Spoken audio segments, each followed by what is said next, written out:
Solid na naging first practice ng Lakers, nagpakitang gilas sa mga bagong player sa training camp. Pero bago yan, James Harden pinupwersan niya nang i-trade siya ng Sixers. Isa sa player na nag-request ng trade para sa kanyang team ang former MVP na si James Harden. Pero wala nga pong trade deal na nagawa ang Sixers para sa kanya. At kahapon sa ginanap na media day ng Sixers, hindi nga po umattend si The Beard, ganun din sa first practice ng Sixers. Pero expected daw na dumating si Harden sa training camp ng team ngayon. Ayon kay Woj ng ESPN, plano daw ito ni Harden para maging uncomfortable ang locker room at front office ng Sixers sa kanya, para siya ay pwersahan ng ma-trade ng nasabing team. Well, matatandaan natin na pag gusto nang umalis ni Harden sa isang team, nangyayari. Gaya na lang sa dating team niya na Rockets at Nets na nag-request siya ng isang trade. Nagbigay pahayag nga po ang Sixers superstar na si Joel Embiid regard sa trade request ni Harden.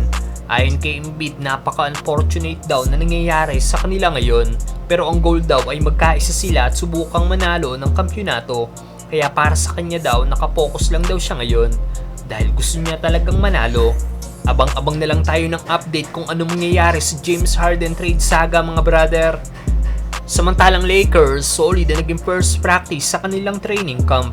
Magandang araw po ang ipinakita ng team ng Lakers sa kanilang ginawang training camp dahil ayon sa report, sinabi ni Coach Darvin Ham na lahat ng player ng team ay magandang ipinakita. Nananatiling sharp as ever pa rin daw si LeBron, samantalang maganda daw ang naging paggalaw ni Davis, lalo na pagdating sa depensa. Solid game din daw para kay D'Lo. Gustong gusto daw ni Coach Ham ang tenacity ng team sa scrimmage. Ayon naman kina Reeves at D'Lo, nag-standout daw sa first day ng kanilang training camp ang rookie na si Jalen Hood-Schifino. Ito din ang naging first practice bilang Lakers si Christian Wood, na ayon kay Coach Ham napaka-active daw ni Wood sa depensa dahil gusto daw ni Wood na maging elite defensively. Sinabing si Wood pa ang isa sa main voices sa practice na good sign para sa Lakers. Narito ang ilan sa ganap sa naging first training camp ng Lakers mga brother.